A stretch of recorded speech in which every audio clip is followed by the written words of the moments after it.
And welcome back. It's time for Opinion Court. Please do get in touch with us.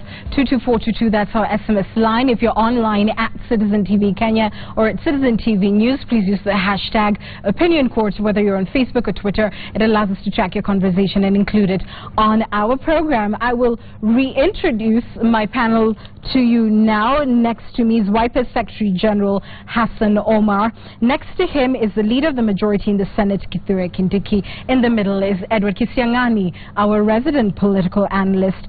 Next to him is ODM Chair John Mbadi, and next to Mbadi across from me is the Deputy Leader of Majority in the Senate, Kipchumba Murkomen. You're all welcome to the program. We're going to discuss various issues, beginning with that statement by Raila Odinga, basically saying that the decision of the ICC, gentlemen, was a blow to international justice and entrenches impunity on the continent. I'll come round for comments from you all. Hassan.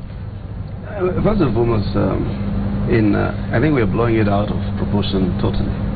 This was an observation, and observations are both intellectual, they're political. Raila Odinga said nothing wrong. He talked from a regional context, talking about the fact that the collapse of the cases is a pointer that the court can be intimidated. The court, in its own judgment, did say that there were witnesses that that withdrew, that they talked about many instances of non-cooperation. And therefore, on account of that, I think an analysis is being made. He's not saying this of a sense, jail William Ruto, jail Uhuru Kenyatta. I think what's happened, there is this way in which we have decided to spin this narrative, because, you know, our colleagues here in Jubilee used the narrative 2013 to cry victim, to cry foul. And I think it's a narrative they're trying to spin again for 2017, so that we're able to avoid the core issues headed to the elections, which I think have been the undoing of the Jubilee regime. Kindiki. Thank you very much. The things that the former Prime Minister said were not said by any other person. Neither were they imputed, they were expressed and on live TV. What the former Prime Minister has confirmed is the position we have argued for a very long time. Him and his party does not believe in Kenya, does not believe in the institutions of Kenya, and does not believe that Kenyan problems can only be solved by Kenyans. He believes that Kenya is a bad place. Two, that Kenya does not have institutions or systems. And three, that the problems of Kenya will only be solved by foreigners. All right. I feel to say that. Let's listen to Mbadi's view. First of all, I want to also echo what Senator Omar said, that actually I think the two media houses that reported this matter and reported it the way it did not really capture what the Right Honorable Raila Odinga said. I actually found time to share with him, and I would dare you screen live what Raila said. Because you see, Raila spoke as a Pan-Africanist. Raila was explaining how African continent still requires ICC. And by the way, he spoke about the problems in Uganda, the problems brought in Burundi, and the problems across Africa, that if you don't have a court that is powerful enough to rein in on African leaders, then they are likely to run amok. But you see, I think someone has twisted this to bring it to Kenyan context and to use it. I have heard my colleague, Senator Kindiki, say that Raila does not believe in Kenyan institutions. I want to remind him that actually the people he supports, the president and the deputy, are the ones who don't believe in Kenyan institutions. That is why they called for Hague, and they said, don't be vague, let us go to the Hague. It's not long ago that they did not believe in the Kenyan institutions. If they have changed, they should let us know. Murkomen. What Raila said and I want to say this, I watched myself more than 3 times, the video, not just the writing. Is a confirmation that he actually has been lying to us for the past 6 years. First of all, he spoke like a bitter man that Ruto and Sang were released. Two, and I want to challenge anyone who has watched the video, Raila is regretting that ICC had a choice to use Rule 68, which is recanted evidence against Ruto and Sang, but they chose not to use it. To him, that was a great disappointment. He has actually confirmed one thing. One, that his either was part and parcel of the team that wanted Ruto and Sang to be jailed, or that he was a very happy cheerleader in that process. And I have reasons to believe, because there are contradictions. On one hand, he congratulates Ruto and Sang for being released. On the other, he says that it's regrettable that ICC never used Rule 68, which could have fixed them and the case to continue. On the other hand, he tells Kenyans that he believed in local institutions. On the other, he tells the world that we need ICC for Kenya. I mean, I have even information, Africa. I have even feeling that his going to Paris was not pre-planned. That it is, even what we are seeing as economic forum is just a mere smokescreen. The reality is that we are yet to confirm reports that he went and met Kofi Annan, that he tried to meet Bensouda on her way to Addis when she was coming to Addis. Because, you know, this kind of utterances and the language and the desire that he's expressing in that narrative. Let me ask you, Anne. Raila Odinga tells us that ODM never participated in the violence. ODM as a party. On the other hand, he agrees that the ODM party chairman, which is Koskei, the deputy party leader, which is William Ruto, Arab Sang, who is being accused, is actually should have been taken to the next stage and tried. He either tells us that in his narrative, he wants to exclude ODM so that then his remains, he himself does not take responsibility, because he says something very important in that clip. He says that big men in Kenya are not being tried. He forgets that it was the big man at that time that needed to be tried. But is he trying to tell us, and that's my conclusion, is he trying to tell us that therefore, just like ICC was saying, Ruto and Sang to suffer, based on the narrative of ICC as Kalenjins, then he be excluded as part and parcel of ODM, so that then he's out of the show, but gets his political competitors out of the show. Mbadi. First of all, when you allow Kipchumba to talk, and he's very fond of bringing propaganda in every debate that is involved in, and it's unfortunate he's repeating the same. You see, when you start talking about Raila engineering the case against Ruto, Sang and Kosgei, nothing could be further from the truth. You know the witnesses. Actually, if the witnesses were made public, about 20 witnesses, we know them, and one of them is sitting in Uhuru's government as the cabinet secretary, and we know it, and he knows it, and he cannot deny.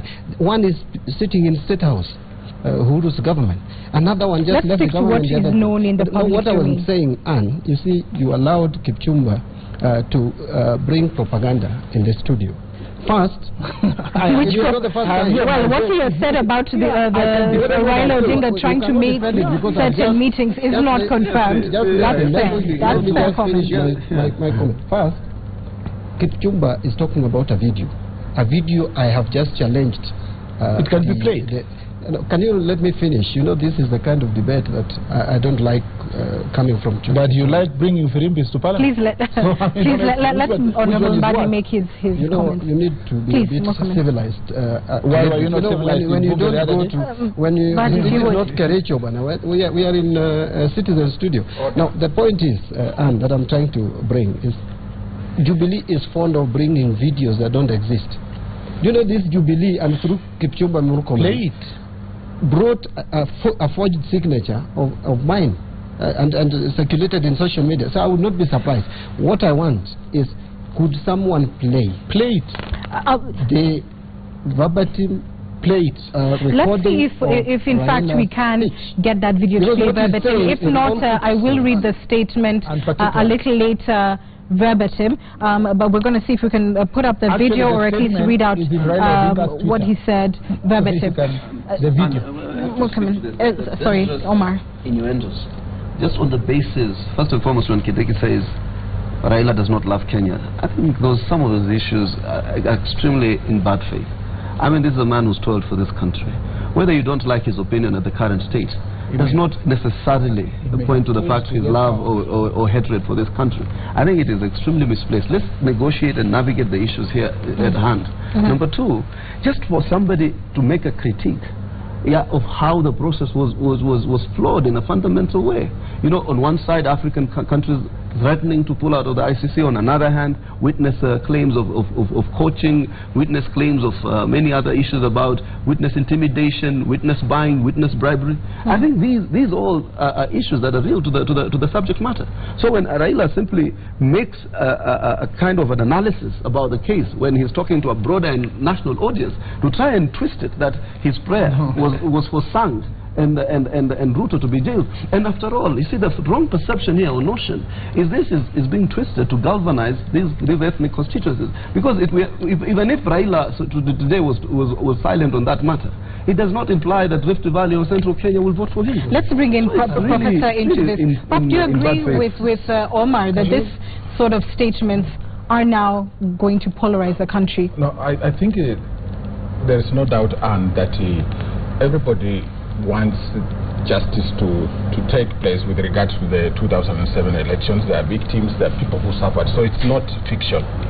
But listening to the statement from the Prime Minister, would he make the same statement if Uhuru and Ruto and Sang probably were jailed? Even if they were jailed probably unfairly, would he still... Is it that he's looking for somebody's blood, that somebody should have been jailed, even if they were innocent? So that when they are jailed, you say there will be no impunity in Africa, somebody has to be jailed. I don't think that's we succumbed to the international justice system. And when we succumbed to the international justice system, we all agreed that we want a court and the legal process to go through, and we accept the result of the legal process. So my position is this, and my position is clear, that from what I saw Prime Minister Raila Odinga talk, I got this impression, and I could be wrong. The Prime Minister is desperate to divert attention from ODM and from court, which is burning a little bit, but it has not started burning, because finally it will burn. And he wanted to create. It started burning, not yet. He has gone to Paris, and that statement alone has removed the attention from the discord within court. And you know, it helps him. While he's doing that and you are focusing on what he's saying abroad, these guys are talking unity now. He's reorganizing his troops.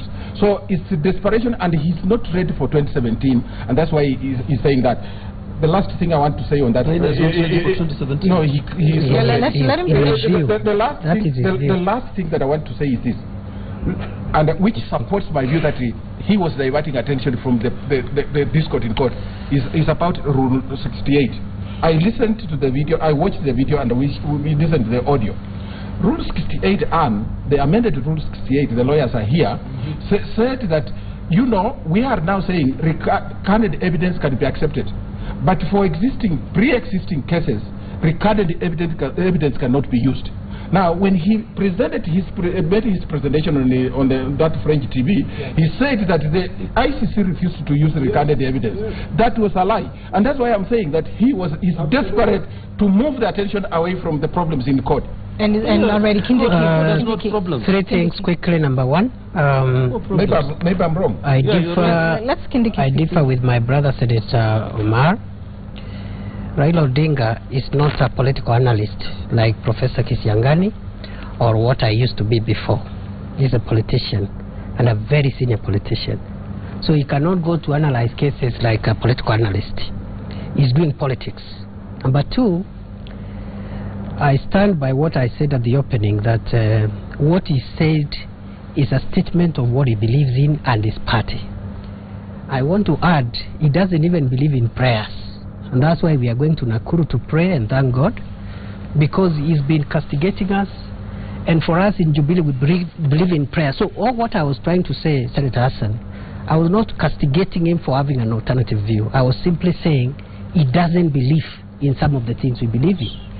In Kenya, when I said he doesn't believe in Kenya, he doesn't believe Kenya is a great country. He believes it's a banana republic and only a foreigner can fix it. can fix it. But would you and he has believe been consistent. Even in his own code, he has said that exemplifies that. In that statement, what number one, specifically he's on record of saying that we need a white chief justice, we need a foreigner police commissioner.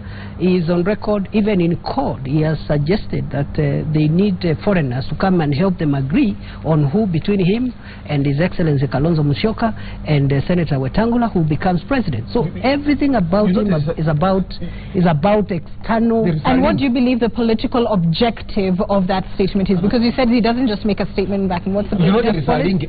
There is a big link. Let Kithure answer that, because that's what he's saying, that it was a political objective.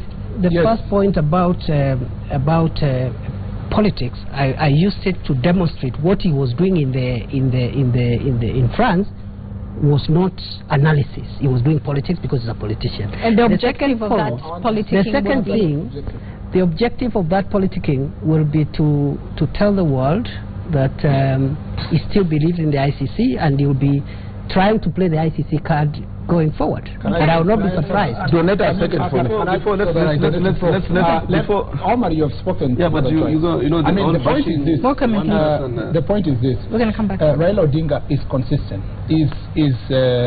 First of all, what Omar is saying, that Raila has fought for this country and so forth. One would be fighting for his desire to ascend to power. It doesn't have to be that he was fighting for others. I mean, if Raila was fighting for others, he would have retired from politics by now. The second thing I want to say is that he has been consistent in terms of galvanizing foreign support. His position has always been that what foreigners say should pass for this country. My take is that he was there for looking for foreign support for his political party, trying to hopefully steal things that foreigners can put pressure in Kenya to achieve certain reforms is intending to, and those reforms are actually geared with an eye on 2017 to assist the 2017. We've got, and finally, I want to add. Let me just say the final thing. I mean, please, very briefly, because we want to play that clip. The final issue is that we as a country now, these statements have actually provided the political ideological divide that this country has. On one hand, you believes that our problems can be solved locally. On the other, court believes that you must go to capitals of other countries in this world to solve problems of this country. What's happening Senator Omar, you're allowing a very dangerous narrative by people who are trying to pour scorn on Kenyans who've toiled for this nation. On account, today Murkomen has the audacity to say that Raila is fighting for himself. Fighting for himself 8 years in detention is not fighting for himself, my brother. I try one day in detention to know how difficult it is, and you don't do those things because you want to show, you want to, praise for it. And for you to all try to build this narrative is simply to try and excite your base, because you see you have nothing else to galvanize your base for. If it is corruption, if it is infrastructure, you name it. Every campaign promise more or less has been negated. So here therefore, I think what has happened, he just gave the fodder. And for you to start saying people believe in prayers and others don't believe in prayers, trust me, we are a very prayerful society. We believe in God, but we do not come here and try to say Allahu Akbar and show how pious I am on account of many things. So I think what you're holding prayers on Saturday. We are also articulating issues. We are articulating issues because the narrative of this country must change from the suspects to the victims. That's as simple as that. All right. Honorable Mbadi, you wanted the clip played. I think we've got it now ready. This is what Raila Odinga had to say concerning the ICC. And then about the full clip. And then we'll talk. I'm talking about the full text. Let's listen, gentlemen. Surely, let's listen. Analyze the clip. To the international justice, it spells doom, because it basically means that anybody can be accused, and if you can find a way of interfering with witnesses, by intimidating witnesses, by killing witnesses, for example, then you get scot-free. Use recanted evidence in this particular case, and then they come up and say that it was a mistrial. All right, so he is saying that if you can find a way around the justice system, then, basically we've told African leaders to continue with impunity. That inference is that he believes that what happened at the ICC was that the president and the deputy president interfered with the process and found a way around it. Yes. If you push that narrative further, it means that there should have been another conclusion in as far as Raila Odinga is concerned. All, you have said it right. What we believe in ODM and the court, for that matter, there is no ambiguity.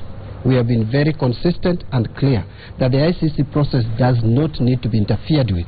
It needs not to be interfered with. But you see, can you rain on Murkomen? Because he has been saying a lot of rubbish about Raila, and I kept quiet. Now when I'm speaking, he comes in to interrupt me. I mean, this is a kind of debate that is not helpful. Please, make your point. Now, what Raila was saying, and Raila was speaking as a Pan-Africanist. Actually, he was asked what ICC and the current developments mean for Africa. And Raila did say that it is a disappointment that we can have cases interfered with, witnesses can be killed, and it has been stated, and in fact the judges who made the ruling did not say that Ruto and Sang did not have a case to answer. What they did say was that the cases have been interfered with politically, and that witnesses have been interfered with in terms of recanting the evidence. Therefore, what Raila did say was that we need a system that would rein on African leaders who in future would want to interfere with evidence, would want to interfere with the cases. And he spoke about AU. He said the AU made a mistake by coming directly to interfere with the cases that are in ICC. And that we have been consistent about, that you need to allow the cases at ICC to be concluded conclusively, so that if Ruto, Sang, Uhuru or whoever was taken to ICC is innocent, then they would be released as innocent. Right now as we speak, and much as my friends would like to twist it, Ruto, Sang, Uhuru have not been judged to be innocent. What the courts have said is the cases have been interfered with. In fact, the Uhuru's case, it was that almost all witnesses were killed. And therefore the question is, who killed the witnesses against the president? And that is what we are talking about, and I can talk about and I can speak about 1,000 times. I was asking this question, Chairman. I was asking you, suppose either Sang or Ruto were jailed. Yes. Would Raila issue the same statement? You know, we are dealing with. The professor is asking me. Professor is asking me a hypothetical situation. Yes. And what if I tell you yes? Yes. How will you prove that my yes is not? Professor. I'm just asking because if you look at the statements, that were issued by the Code Coalition in Nairobi, they have a direct link with what Raila said in France. Yeah. If you see, Saturday, there's going to be talk about the victims. There's going to be press for the victims issue of by justice. The terms like justice have been used. Don't you see those two things about Saturday's meeting, about justice, of the victims, and then reforms in the electoral process, doesn't it resonate well with what the former Prime Minister issued on French television, namely that these African states have problems, and some of the problems are... Why don't we let them say what their objective is? What exactly is the... I'll come to you, Murkomen. What is the objective? Prof, please, what's the objective for the Saturday meeting? Africa, first and foremost, the objective is very simple, that Africa needs to deal with impunity.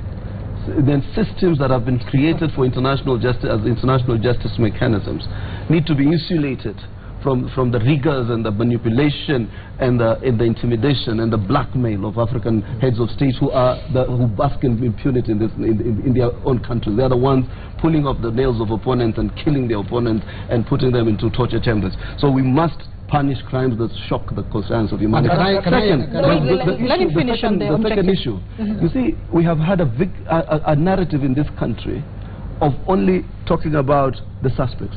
The victims cry out for justice underneath 6 feet under.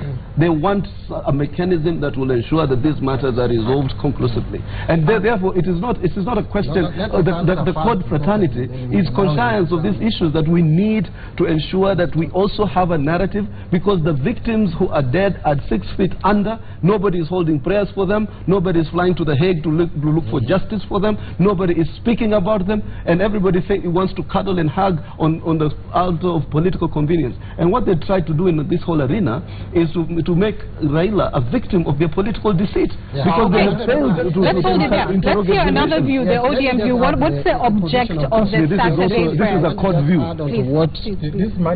The Senator said two things, two objectives. Number one, the Nakuru rally is meant to whip up tribal emotions. Absolutely. The Nakuru rally is supposed to castigate ODM. Can I just finish? You are also just about to speak. Our meeting is therefore supposed to remind them that as they celebrate, we don't understand what they are celebrating. Because first, you are celebrating. Are you telling us that the people who were burnt in Kiamba, they burnt themselves? The people who were killed in Naivasha, the people who were hacked to death in Naivasha and burnt in Naivasha, did they kill themselves? The people who were shot dead in Kibera, Madare and others, and Kakamega. We are also going to remind Kenyans that what caused the problems that we found ourselves in, which our friends are celebrating in Nakuru, is a reformed electoral system.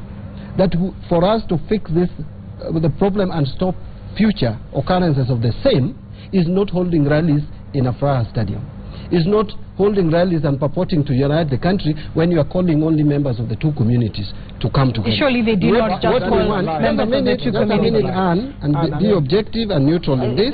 No, but what we are saying, there's nothing not objective by saying I am going to fight for my space now. Just a minute. That is not just a minute. Comment. We are telling them that what caused this mess is electoral commission, and we must reform it. You know that. Okay, Murkomen. First of all, the objective of your meeting. Before I come to the objective, there is we're running out of time. Please talk about your meeting. We have to answer what they said, and I gave you the chance to give them all that. I mean, the point is this: there is a false narrative being peddled out there by CORD and their supporters, that there is a correlation between hanging an innocent person, convicting an innocent person, taking William Ruto and Arab Sang to jail by all means, and the victims' problems. That if justice was only going to be achieved if William Ruto and Joshua Arab Sang, in any case, this case has been going on. It means that these people have been waiting for the conviction of Ruto and Sang for them to say now victims have received justice. There is no worse form of injustice, Anne, than a situation where an innocent man, and Omar Hassan understands what happened. There is no worse situation than a man being taken, an innocent person being framed, being looked for witnesses, framing a case, and creating a situation where that person must be convicted by all means. There is a reason why we celebrate this weekend. We celebrate, first of all, that finally those who were victims of unfair judicial process have been released. We too celebrate that in the 6 years down the line, there are many of the victims that have been resettled. However, it's also a time for us to pray and find a long-term solution to the problems of this country. So there's a lie to say we have invited one or two communities. We are on record inviting even the former Prime Minister to come. All right, Kindiki. Thank you. Yes, so the objective Saturday, we are going to Nakuru. Those who are simplifying what is going to happen to Nakuru, like the chairman of ODM, are in for a rude shock.